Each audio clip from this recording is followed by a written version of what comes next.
It's the Benz Brunani womanist. Baby boys, baby girls, you need to hear this. You sit down, receive this realness. Make sure your cup's ready for the tea, we are go sip it, yo. Hard time scrolling for your long shorts. You might learn something you never know. Collect you fine, and she's one of a kind. Don't say you're mine, say you're mine. Extra content for the baby girls and the baby boys and the baby binaries. Woo! Hi. Oh, the baby non-binaries. That's what I should have said. God, I'm so tired.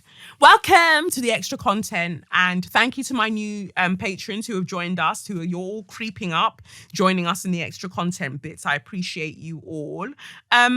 So let's get back into the cards then. So as I said, there are things that you want, whether it's a relationship or whether it's a job or a thing.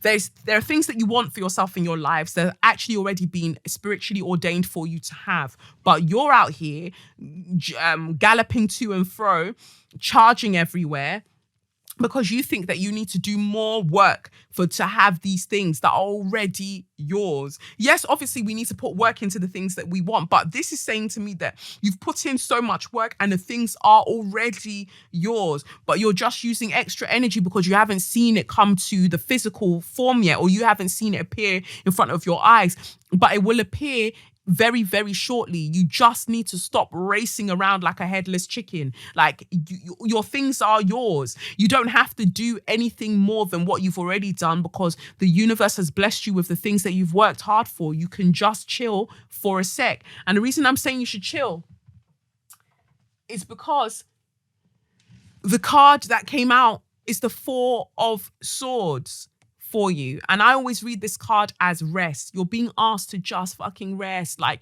literally sit down, take a seat, like relax. Rest, because what you don't want is for you to be tired when it's time for your celebration. That is the worst feeling, when you've worked so hard for something and it arrives and you're just too fucking tired to be excited about it because you've drained yourself of everything. Rest in the knowledge that you are divine. You're literally stardust. You are literally a miracle. You are a walking fucking miracle every day. And you've achieved so many things. You've made something from nothing for so much of your life. The thing that you're working on most recently is coming about. Whatever that is, it's coming. It's already sorted. It's already sorted. It really annoys me when my pastor says that to me on the phone sometimes, and he says to me, Kelechi, it's already done. And I'm like, it's not fucking done. I don't swear at him like that. So, but in my head, I'm like, it's not fucking done because it's not here. But it's been done.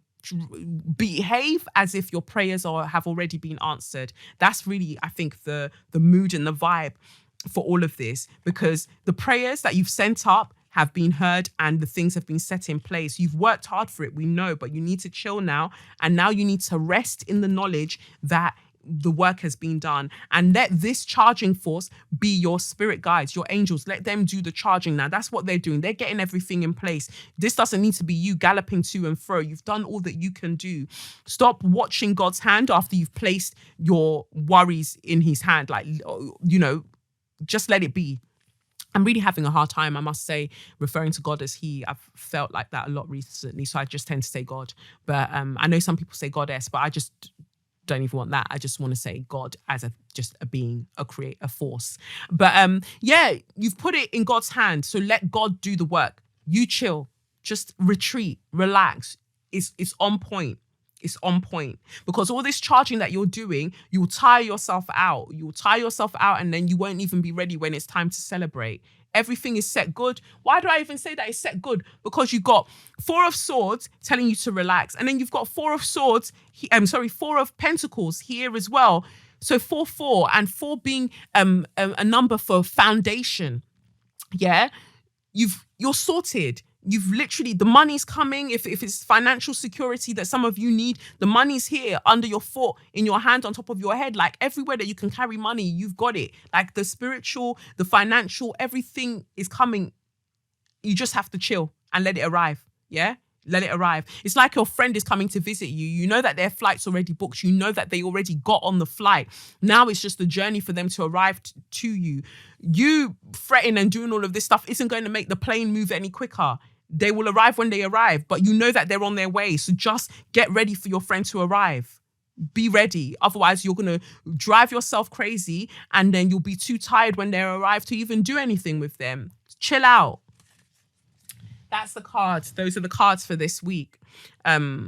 Now moving on. So I saw a tweet that said here, the law that criminalizes gay sex came from the British. 150 years on and the Commonwealth countries are still trying to heal from the effects of colonialism. It's wild.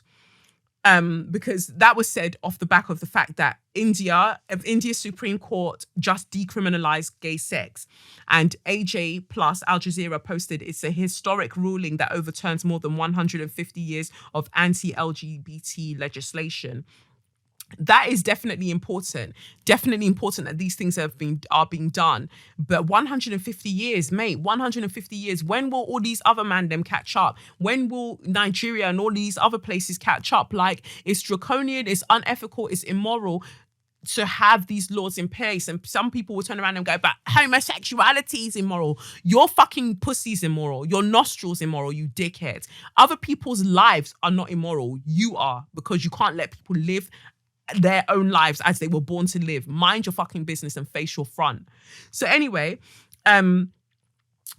Ash, who's someone I follow, made a good point, and he said, I do think we also need to stop absolving national and sovereign governments of blame here. It's not Britain's fault that 150 years on, some countries have chosen to cling on to homophobic laws and even justify it in their chambers, while Britain itself has moved on. He says, yes, Britain introduced those laws, but you've also been independent for quite a while. There have been ample opportunities to repeal much of the legacy legislation left by the British. Many Commonwealth countries have done this with other laws.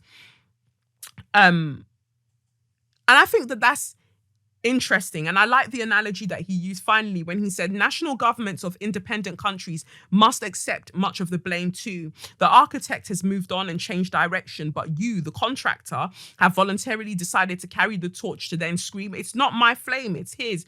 Who is the mad one here? Now, I just think it's very, very complex. It's very complex. And this is why I bring up Khalil Gibran's poem from the Prophet often, in that he says that for you to get rid of the laws that the master has given you and all of these things, first the way you have to deconstruct the throne of the master within your own psyche. Is harder to do. You're talking about 150 years, like they've been free of this colonization for 150 years, but have they really been free for 150 years? Because we know that when Britain was leaving a lot of these places, they put people in place. If we're using the analogy of a building site, the architect designed all of the things then. The contractor is the country that's carrying things on. So you've done all of these things, but the project managers that you've left in place are still they're still working with the plans that the architect has left them with.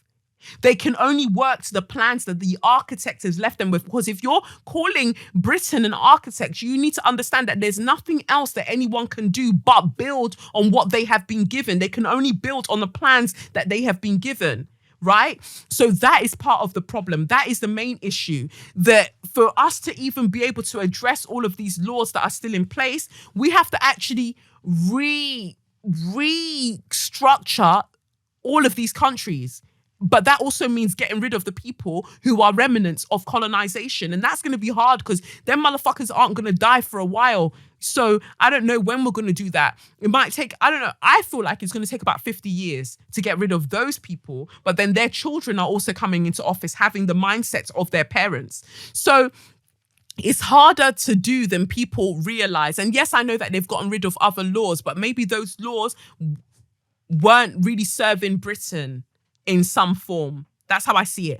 And I also think that the laws that they've managed to get rid of are because Britain agrees that they will get rid of it. Britain hasn't left Britain as a colonizer hasn't left these places truly. They're still in the back doing their puppeteering with a lot of these governments. And the moment these governments decide to go against Britain's wishes, that's when suddenly it's like, oh, their president, their prime minister, their this and that needs to be removed because they're not, they're bad for the country. But why are you always getting involved in other people's? Focus on your country. Focus on the paedophilia in your parliament. Focus on the paedophilia in your churches. Focus on these kind of things. Mind your business and let other people run their countries the way that they want to. But no, their fingers are too far into the necks of these countries for us to say that it's as simple as just repeal it, just get rid of the laws, just decriminalize these things, because they can't.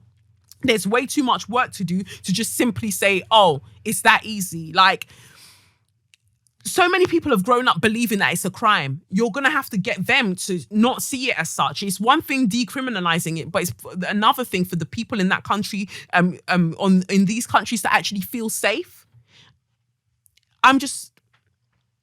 It's a very, very large subject that I don't think it's as easy as these countries just get over it, because 150 years isn't a long time when you consider the number of years that they were colonized as well, and the effect of that colonization, the impact, the severity of that colonization. It isn't as easy as, oh yeah, just, wrap it up and move on with it. We'll be reeling from this trauma for a very long time, but I do agree that these countries can't continue to just be like, well, we're still traumatized and that's why we're behaving this way, because as we all know, we have to take ownership of our traumas in order to be able to work through them. We have to acknowledge the traumas and start working through them. We can't just simply keep falling back on, oh, I'm traumatized. That's not going to fucking work. But please tell me your views on this. Like, I'd love for us to discuss this more, because it's something that I want to see decriminalized in as many countries as possible in the world. I want to see it decriminalized, but it's how we go about it and what that actually means for the LGBTQ community. That's what I care about. But yeah, let me know in the comments what you think once you watch this. I'd be really interested to read this. And I hope you have a lovely week, and I'll be catching you soon. Peace.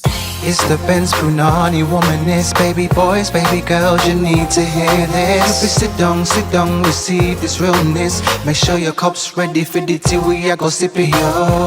Hard time scrolling for your long shorts. You might learn something you never know. Collect you fine, and she's one of a kind. Don't say you're mine, say you're mine.